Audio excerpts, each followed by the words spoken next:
కంటికి smart care. మీ లుక్కి perfect pair. Mister Opticals, your style ఆ విజన్. బట్ అలాంటి ఫ్యాన్స్ ఎవరైనా కానీ అనసూయ కానీ అవును లాంటి సినిమాలు కానీ సీక్వెల్ కానీ రీమేక్ కానీ తీస్తాను సార్ అంటే పచ్చజెండా ఊపేస్తారా సార్? బట్ ఎవరు చేయరు బ్రదర్ అలా. ఆ. ఎందుకంటే వాళ్ళకి తెలుసు ఆ కేపబిలిటీ, అది చేయగలమా లేదా అనేది తెలుసు అది. సో ఇప్పుడు అనసూయ లాంటి సినిమా ఎవరన్నా వచ్చి నేను పార్ట్ 2 తీస్తానంటే నేను హ్యాపీగా ఫీల్ అవుతాను. కానీ బట్ నువ్వు తీయగలవా అది క్వశ్చన్. నా వేషం ఎవరేస్తారు? గులాబీ గోవింద్ వేషం ఎవరేస్తారు? ఎవరన్నా కనుక పొరపాటును వచ్చి ఎస్ నేను మీ సినిమాకి పార్ట్ 2 తీస్తానంటే 100% తీ బ్రదర్ అంటాను. మీ సినిమాలలో అనసూయ ఆర్ అవును లేకపోతే అమరావతి కావచ్చు, దేనికి ఎక్కువ కష్టపడ్డారు సార్ ఈ హారర్ థ్రిల్లర్ దాంట్లో? ప్రతి సినిమాకి దాని కష్టం దాందే బ్రదర్. ఒక సినిమాకి తక్కువ, ఒక సినిమాకి ఎక్కువ అని లేదు అసలు. ప్రతి సినిమాకి ఒక కాంప్లికేషన్ ఉంటుంది, ప్రతి సినిమాకి సాల్వ్ చేయాల్సిన ప్రాబ్లమ్స్ బొచ్చుడు ఉంటాయి. ఆ సినిమాకి యూనిక్ ప్రాబ్లమ్స్ అయి ఉంటాయి, నెక్స్ట్ సినిమా కొత్త ప్రాబ్లమ్. సో ఏ సినిమాకి కష్టం తక్కువ లేదు, ప్రతి సినిమాకి ఎక్కువ కష్టపడ్డాం. బట్ ఇప్పుడు కష్టం ఎక్కువ అవుతుందంటే ఇప్పుడు ఈ రేజర్ లాంటి సినిమాలకి ఏది నేనే యాక్టర్ని, నేనే ప్రొడ్యూసర్ని, నేనే డైరెక్టర్ని. స్పాట్లో ఉన్నప్పుడు ప్రతిసారి నేను అదే, ప్రతి షాట్ యాక్ట్ చేసినప్పుడు నేను ప్రొడ్యూసర్, డైరెక్టర్, యాక్టర్ని కదా. సో అలాంటి టైమ్స్లో కొంచెం ఇబ్బంది అవుతుంది. ఏంటంటే నన్ను నేను జడ్జ్ చేసుకుంటాం మానిటర్లో. నేను యాక్ట్ చేసిన షాట్ని నువ్వు యాక్ట్ చేస్తే నేను నీకు చెప్తాను ఇది ప్రాబ్లం బ్రదర్, ఇలా మళ్ళీ చేయని చెప్పి. ఇప్పుడు నన్ను నేను జడ్జ్ చేసుకుంటాం, నా జడ్జిమెంట్ని ఇంతమంది చుట్టూ ఉండి చూడటం, వీడు ఎలా డైరెక్ట్ చేసుకుంటాడని. ఓకే. సో వాళ్ళు ఏమనుకుని అనుకోకపోయినా నన్ను నేను సాటిస్ఫై చేసుకుంటాం అనేది చాలా కష్టమైన ప్రాసెస్ అది. Okay okay. అంటే నచ్చుతుంది మీ మీ ఆలోచించే విధానం నాకు. ఇప్పుడు సోగ్గాడ్ ఉంది కదా, దాంట్లో అది బ్లాక్ అండ్ గ్రే ఏదో కలర్స్ది, అసలు ఆలోచన నెక్స్ట్ లెవెల్ అది. అవునవును, సూపర్ ఉంటుంది అది. అది ఒక డిఫరెంట్ ఎక్స్పీరియన్స్ అది. అదే కష్టం. ప్రాబ్లమ్స్ అంటే రోజు వస్తాయి కదా ప్రాబ్లమ్స్. ఇప్పుడు గోపన్నపల్లి అనే ఏరియా ఉంది చూసావా? అవును. అప్పుడు గోపన్నపల్లి ఫ్లాట్ ల్యాండ్, కంటి చూపు మెరలో బిల్డింగ్ ఉండదు. ఇప్పుడు నువ్వు అక్కడికి వెళ్తే అన్ని హై రైజ్ బిల్డింగ్స్, విల్లాసే ఉంటాయి. అవును.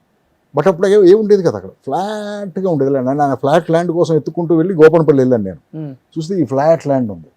ఓహో ఇక్కడ తీద్దాం సాంగ్ అనుకుని 2 సాంగ్స్ తీసాం అక్కడ, అల్లర్లో ఒకటిను, సోగ్గాడ్లో ఒకటి. ఓకే. సో ఆ ఫ్లాట్ ల్యాండ్లో ఏం చేసాం, నాకు పిచ్చి పిచ్చి ఆలోచనలు కదా ఆ రోజుల్లో.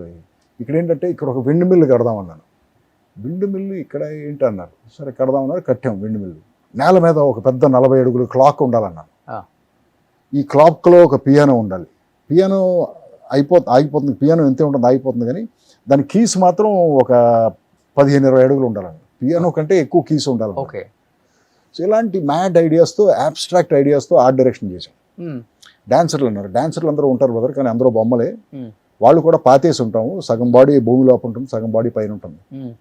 ఇలాంటి ఆర్ట్ డైరెక్షన్. బట్ నా మ్యాడ్నెస్ని యాక్సెప్ట్ చేసి మా వాళ్ళందరూ క్రియేట్ చేసేవాళ్ళు ఇవన్నీ. ఓకే. చేసిన తర్వాత ఒక సీక్వెన్స్ ఏదో తీస్తున్నాం. అప్పుడు ఆర్ట్ డైరెక్టర్ కూడా అప్పటికి ఇన్ఎక్స్పీరియన్స్డ్, 2వ సినిమానో 3వ సినిమానో. విండ్ మిల్ అయితే కట్టాడు, కానీ దానికి ఫౌండేషన్ వేయాలనేది మర్చిపోయాడు. ఓకే. 40 feet విండ్ మిల్ కట్టాడు స్టీల్తో, ఫౌండేషన్ వేయాలి, అలా నిలబెట్టేశాడు నేల మీద. డాన్సర్లు ఉన్నారు, ఎండ కదా, ఆ విండ్ మిల్ పక్కన వెళ్ళి ఒక 6 డాన్సర్స్ కూర్చున్నారు. నేను షార్ట్ రెడీ అని చెప్పేసి కమ్ అన్నాను. వాళ్ళు 6 డాన్సర్స్ పరిగెత్తుకుంటూ వచ్చారు బ్రదర్. వాళ్ళ వెనకాల ఆ విండ్ మిల్ అలా పడుతుంది నా కళ్ళ ముందు. జస్ట్ మిస్ బ్రదర్, ఇలా ఎడ్జ్ ఇలా క్రాస్ అయ్యారు, విండ్ మిల్ ఎడ్జ్ వచ్చి ఇలా టప్ అని పడింది. సో ఇలాంటి ప్రాబ్లమ్స్ జరుగుతూ ఉంటాయి. ఇప్పుడు షూటింగ్ చేయాలి నైట్, ఇప్పుడు విండ్ మిల్ని మళ్ళీ లేపాలి పైకి, ఎలా లేపుతాం? అప్పుడు ఇండస్ట్రియల్ క్రెయిన్స్ ఇలాంటివి వస్తున్నాయి అనమాట.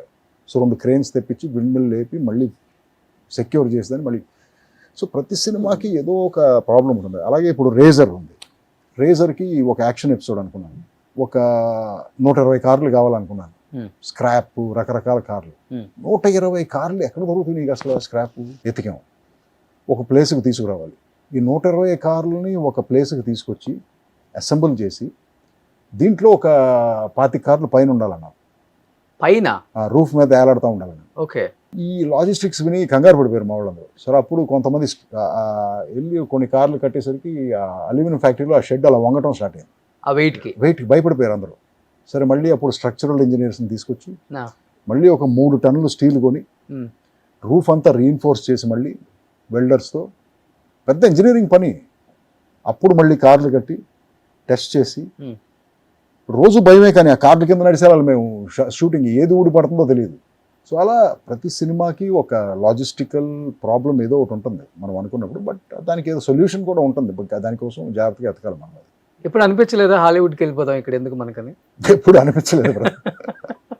ఎప్పుడు అనిపించలేదు. కోర్స్ కూడా అక్కడే చేసి వచ్చారు కదా. అంటే ఎప్పుడు అనిపించలేదు. అంటే మనం కంటిన్యూస్గా సినిమా తర్వాత సినిమా చేసుకుంటూ వెళ్ళిపోతాం. సినిమా అనేది అక్కడ చేసినా ఇక్కడ చేసినా ఒకటే బ్రదర్. ఆ క్రియేటివ్ కిక్ అదే కదా. అంటే మన ఆడియన్స్ యాక్సెప్ట్ చేస్తారులే. ఏంటి డిఫరెన్స్ ఏంటి? సినిమా తీయటం ప్రాసెస్ అక్కడైనా ఇక్కడైనా ఒకటే కదా. Go through the same process. You write the script, do casting, do production, అక్కడైనా అదే చేస్తాం మనం.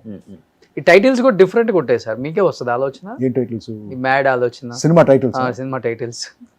సినిమా టైటిల్స్ యా, అంటే ఆ టైంకి అనిపిస్తుంది బ్రదర్ ఏం టైటిల్ బెటర్. నేను ఏం చూస్ చేస్తానంటే బాగా ఈజీగా ఉన్న వర్డ్స్ కోసం వెతుక్కుంటాను. క్యాచీగా ఉండాలి, క్యాచీగా తొందరగా కనెక్ట్ అవ్వాలి. మీకు తొందరగా కనెక్ట్ అయిందంటే గుర్తుండిపోద్ది కదా. రేజర్ కూడా అలాంటి మాటే. అదే రేజర్ అంటే అందరికీ తెలుసు కదా. అది గడ్డాన్ని తీసుకునే ప్రతి ఒక్కరికి రేజర్ అంటే తెలుస్తుంది. సో అది అందుకు పెట్టాను. తర్వాత ఆ రేజర్లో మాత్రం ఈసారి టైటిల్ పెట్టేటప్పుడు ఆర్ అనే అక్షరం, ఓ అనే అక్షరం కంపల్సరీగా ఉండాలని అలాంటి టైటిల్ కోసం వెతికాం. ఆర్ ఓ రేజర్లో ఉంది కదా, ఆరు ఓ ఉన్నాయి. అలా ఆర్ అండ్ ఓ కంపల్సరీగా ఉండే పేరే కావాలనుకుని దానికోసం వెతికి రేజర్ అని ఫిక్స్ చేసాం. ఓకే, దానికి ఒక రీజన్ ఉంది. సెంటిమెంట్ ఫీల్ అవుతారు అట్లా? సెంటిమెంట్ కాదు, it is a scientific reason. Numerology కూడా కాదు. సొనోరిక్ వాల్యూ అని ఒకటి ఉంటుంది. అంటే ప్రతి అక్షరానికి ఒక పవర్, అది చెప్పినప్పుడు అవతల రీకాల్ వాల్యూ, ఆల్ఫాబెట్స్ అన్నిటికీ అది క్యాల్కులేట్ చేసి ఉంచారు. దాన్ని సొనోరిక్ వాల్యూ అంటారు. సో కొన్ని వర్డ్స్కి కొన్ని అక్షరాలు ఉంటే సొనోరిక్ వాల్యూ చాలా హై ఉంటుంది. సో ఆర్ అండ్ ఓ ఉన్న వర్డ్స్ ఏవైతే ఉంటాయో వాటికి సొనోరిక్ వాల్యూ ఎక్కువ. అంటే ఆ వర్డ్కి పవర్ కూడా ఎక్కువ ఉంటుంది, at the same time recall value కూడా ఎక్కువ ఉంటుంది. ఆ పేర్లు ఉన్న వాళ్ళన్నీ చాలామంది పాపులర్ నేమ్స్కి కానీ టైటిల్స్కి కానీ మనుషులకు కానీ ఆర్ అండ్ ఓ ఉంటాయి పేర్లో. I'll give you an example. Ramarao, Ramojirao, Ronald Reagan, Hrithik Roshan, Ravi Babu. నా దాంట్లో ఓ లేదు కదా. ఆరు ఉంది కదా. ఆరు ఉందలే, ఓ లేదు. రాఘవేంద్ర రావు. సో చాలామంది హై అచీవర్స్, ర్యాంబో, రాకీ, వీటన్నిటిలోనూ ఆర్ ఓ ఉంటుంది. నాకు ఎవరు చెప్తే ఇది స్టడీ చేశాను నేను, నెట్లో స్టడీ చేస్తే ప్రాబబుల్గానే అనిపిస్తుంది కదా మనకి. అవును, ఇంతమంది హై అచీవర్స్, హై ప్రొఫైల్ పీపుల్కి ఆర్ ఓ ఉంటుంది పేరుల్లో. అవును, ఎగ్జాక్ట్లీ. సో అందుకని చెప్పి ఆర్ ఓ ఉన్న టైటిల్ కోసం వెతికితే మనకి రేజర్ అనేది ఒకటి అనిపించింది. ఇది బాగానే ఉంది కదా టైటిల్ అని చెప్పి అలా ఫిక్స్ చేసి. క్యాచీగా కూడా ఉంది. యా, బట్ రామోజీరావు గారితో కూడా ట్రావెల్ అనేది చాలా తక్కువ మందికి దొరుకుతుంది. అవును, ఆయన సినిమాలు తీయటమే చాలా చూజీగా తీస్తారు. కథ మీద ఆయనకు అంత పట్టు ఉంటుంది, యాక్టర్స్ మీద అంత అవగాహన ఉంటుంది. సినిమా తీయాలన్న ప్యాషన్ ఆయన. అంటే నాకు 2000 ఎకరాలు రామోజీ ఫిలిం సిటీ ఉందనేది ఆయన మైండ్లో ఉండదు. సినిమా తీస్తే ది బెస్ట్ ఫిల్మ్ ఇవ్వాలి, లేకపోతే లేదు.